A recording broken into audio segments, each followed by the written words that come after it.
So friends, for today's video, we're going to be doing a hybrid of things. We're both going to be having a conversation that's a little bit prompted by a post I saw discussing the validity of, or if there is even any validity to, people posting worst of the year lists, as well as getting into some personal worsts of the year. And so you can kind of probably figure where I stand on the topic, but I do want to have a conversation about it and then also back up some of my points by actually delivering and telling you works that didn't end up working for me from 2024. With the conversation portion of this, somebody was expressing their sadness essentially at the existence of worst of lists and how they feel like it's cruel and it's mean to authors who put in so much effort for somebody to just flippantly discuss. And maybe I'm kind of hopefully not sensationalizing the post, but they're essentially saying it just feels sad to see people who are taking something someone worked so hard on and just saying, yeah, I hated this, then making a whole list of books that are comprised of that. And while I 100% understand, because I myself have found that I am hesitant to make least favorites or worst of the year lists because I love to write. I recognize how much work really goes into it, not just from the angle of, yeah, I've worked hard before, so I recognize what hard work is, and it's unfortunate to have somebody not appreciate that. I love writing, so I really do resonate with the sensitivity that this person has, because of course I would hate to see something that I poured so much time and effort into being ripped to shreds by somebody. Ultimately though, as somebody who is a reviewer and also loves to write, I try to see things from the reviewer angle as well. First off, I don't necessarily think that a reviewer's reviews are for the author, and I would advise, this is nothing really new, this particular statement, but I would advise that authors don't go out of their way to search their works to see what people are saying. I know that there's a lot we could get into with just that statement alone, because some people feel like authors should be looking so that they can improve, and that gets into sticky territory because what one person thinks is bad, another person loves. And I think a lot of times it's important for authors to not try to provide fan service, that if they have a story they want to tell that story. That's what we're paying you to do. We're paying for your creativity and your passion and your heart.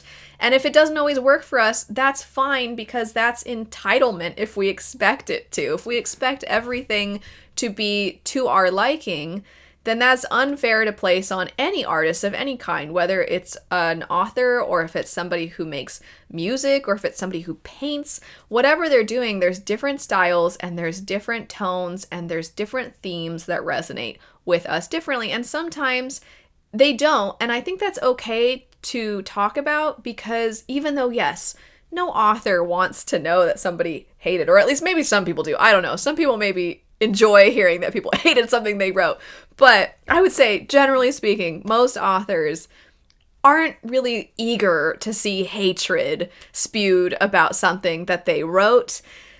But simultaneously, I think that first off, no one author expects everybody to like their work. I think they hope that if they dislike it, it's just sort of like 3-star, goes under the radar, but not that it prompts somebody to go on long rants. I think that's fair to say. But I think most authors who take that step to put a work out into the world are fully aware it's not going to be for everybody, especially when you are talking about sensitive topics, important topics.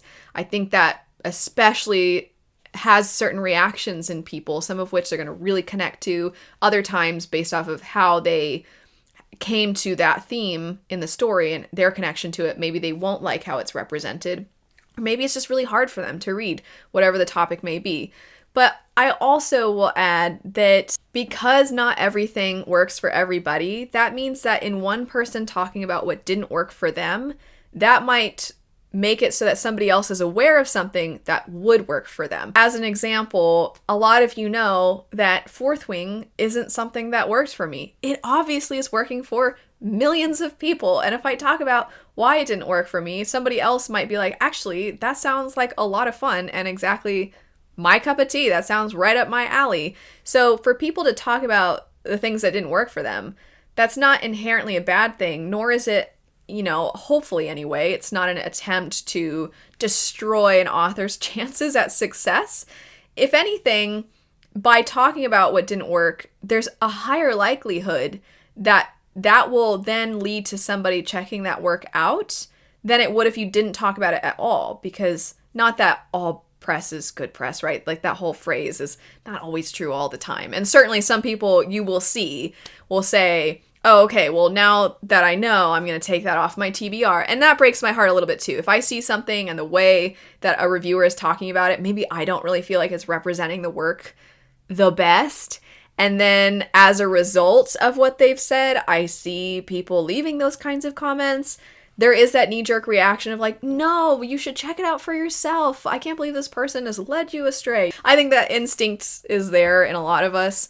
However, people are adults. People can decide what they want to read, what they want to spend their money on. And I don't even necessarily think somebody saying, you know what, I was interested in that. I don't think I am now after hearing what you had to say about it. That's not necessarily a bad thing, because we want works that are going to really connect with people to find their audience. And if somebody in never talking about something that they didn't like, then by not having that event occur where there's this chain reaction of somebody saying, oh, now that I know, I don't think I'm going to like that, that person might pick it up and then they might not like it. So if we never have kind of honest conversations about what does and doesn't work for us, I think it doesn't necessarily have any real long-term positive effects. That's where I'm coming from anyway when I talk about things that don't work for me, especially because when something doesn't work for me, I'm probably going to forget about it at some point. Depends. Sometimes I despise something so much that it really sticks with me. But every now and then there are works that I don't like, and then they just are removed from my brain. And then my brain's like locked into like Final Fantasy X, because I talk about it all the time. As a result, that means that somebody who would have liked something might not get to hear about it because I typically don't talk about the stuff I don't like as much. I do try to recommend books, even if they don't work for me, if they are things that are relating to the video topic. So if I'm doing a list of books that are fast-paced, as an example, then if something, even if it didn't work for me, if it falls into that category, I'll still recommend it. A lot of you know I recommend stuff whether it works for me or not. However, I am less likely to remember that these books exist if I don't vocalize, if I don't talk about them, and it might mean less people who do want to read them having their eyes opened to the existence of those works. So, on that note, I didn't feel that the points would hit home as strongly if I said all of that and was like, okay, but I don't want to talk about my worst stuff. I feel that to really back up everything I just said, I should let you know about my least favorite works of 2024. So that's what we're going to jump into now. There will be a total of 10 books that I talk about, and this is sort of to have a counter to my top new fantasy releases, of which there will be a top 10 if you're interested in that. I'll have that video linked. And I do prefer to talk about the things I love, but for all the reasons we just discussed, I wanted to have a list of 10 that didn't necessarily work for me. These are not going to be in any particular order, with the exception of the first half I talk about. I would say I wasn't as disgruntled about these.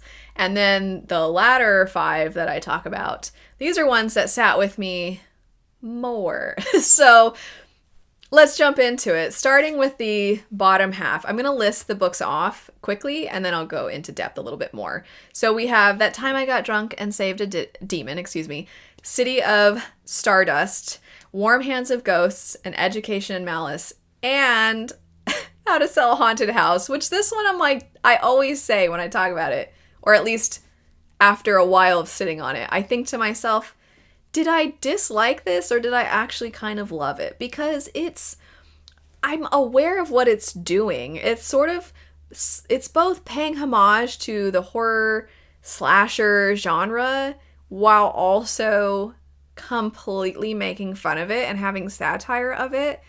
But it resulted in the characters being so incredibly stupid and for the story to feel like one giant cartoon.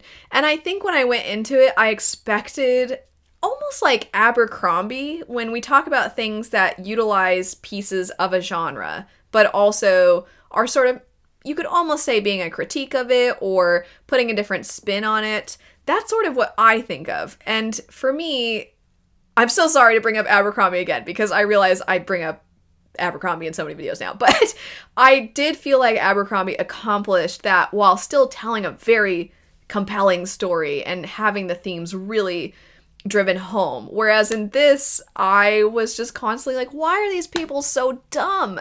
And the setup for the story is you have this woman whose parents have tragically died, and she has to fly back home to try and deal with what comes after when somebody passes away.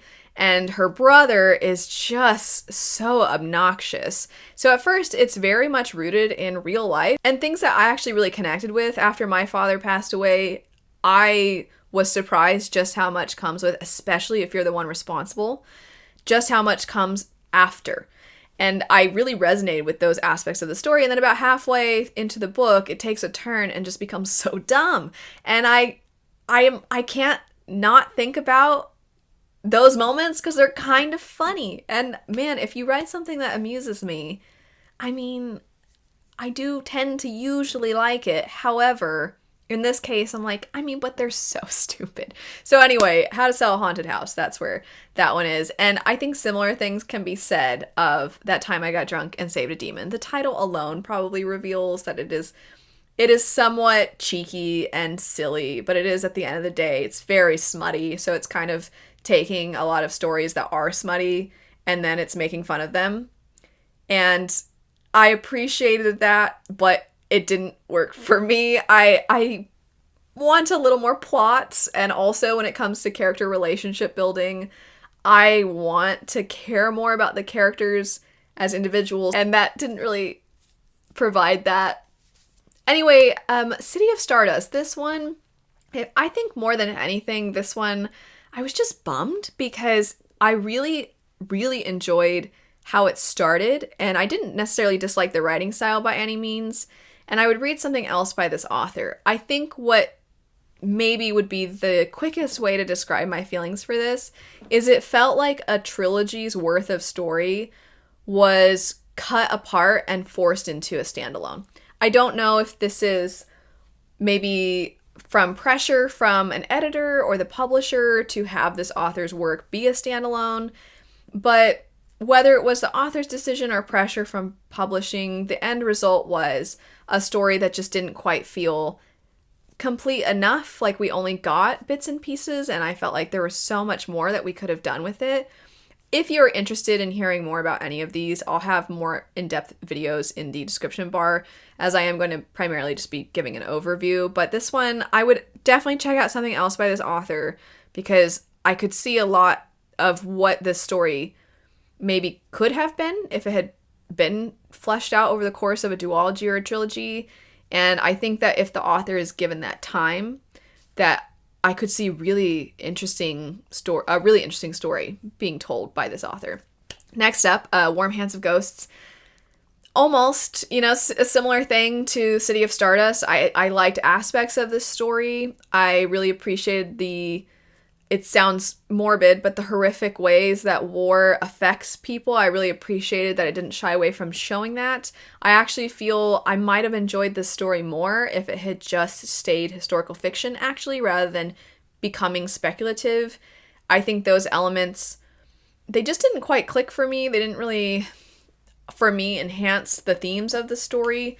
And I felt like the focus was a little bit sporadic in that, as a result of utilizing the perspectives that it did, which would be these two siblings, one who is thought to be dead, the other who doesn't believe that her soldier brother is dead, so now she's trying to find him. I found that his perspective was much more compelling, and by shifting to her perspective from time to time, I was just kind of like, can we just go back to the other character? And there were aspects of her perspective that I appreciated, but I just felt like it kind of seemed a little broken apart in a way that didn't ultimately have a positive impact on how I felt about the story. And then the last one within this bottom 5 would be An Education in Malice. I only recently had the chance to talk about this, so this might be a little fresher for some of you who maybe regularly keep up with uploads, but An Education in Malice I thought was going to be an examination of the way that mentor figures can take advantage of their mentees. And in this particular story, those come in the form of a professor and her students. And at some point, it just kind of turned into everybody wants to have sex with everybody. And I'm not saying that those stories can't be interesting, but I thought we were going to do something really impactful and powerful and meaningful. And what we did wasn't what I thought we were going to do. And I was like, oh, I don't really care about these people all being really eager to have some fun. You know, that just wasn't what I was looking for in that story with the setup I got for the first portion of it. Now, the 5 that I feel like whenever I bring these up, I tell myself, you're not going to rant. You're just going to mention it. And then I start inevitably ranting. I've done that aplenty. So we're just going to quickly go through these. So these 5 would be When the Moon Hatched, Iron Flame, Guns of the Dawn, One Day in December, and my number 1 least favorite book that I picked up in 2024, How to Become the Dark Lord and Die Trying, which I really debated. Did I like this one less than One Day in December? And the answer is yes, I did. I did like it less talking about these books. Guns of the Dawn. Really appreciated a lot of the themes. I didn't necessarily dislike the writing, but I found the main character, Emily, to be stupid and relatively insufferable. I thought that the romantic plotline in the story was horrible. I couldn't stand the love interest. I couldn't stand their relationship with each other. I thought it was extremely unhealthy and pretty much like scraping the bottom of the barrel. Our standards are so low, so low. And I also found that the book was quite long, and there at some point I was like, how is there so much left? And when I started the story, I also was like, when is the premise gonna happen? Because it spends a lot of time. And I'm not opposed to those things, because I think in order to tell a story well that is dealing with propaganda, you do kind of have to start with where the characters are, so that once they're finally shown evidence that they have had things told to them that aren't necessarily the truth, you need to see why it is so difficult for them to have their eyes open. So I think that was important. But I also think that it didn't really accomplish for me the topics of propaganda in a way that I found believable, solely because I feel like Emily as a character was so dumb. My dog has come in and she's pawing at the ground and sniffing, trying to get comfortable, if you hear that. So perhaps she felt my frustration, was like, shut up, you always end up doing this, you always end up ranting about this book, so let me just come in and calm you down. So she's spinning in circles and she's helping me refocus. So let's move on. Iron Flame. I don't really care for this series, as is evident by the fact that it's on this list. Fourth Wing didn't work for me, but I thought, okay, while I think that the stakes in this are ridiculous and forced, and there's obviously more at play than what you initially see, maybe it's one of those stories that's just going to take time, and maybe the characters will mature, and also I like the dragons, so let's give it a go. And then I read the second one, and it just kind of reaffirmed, like, no, this isn't the work for me. When the Moon Hatched, this felt like a combination, speaking of popular things in fantasy romance, this felt like a combination of almost every popular trope in fantasy romance combined. And this meant that the reading experience didn't feel very unique for me. It also made it so that it didn't feel like any one thing was fleshed out enough for my preference.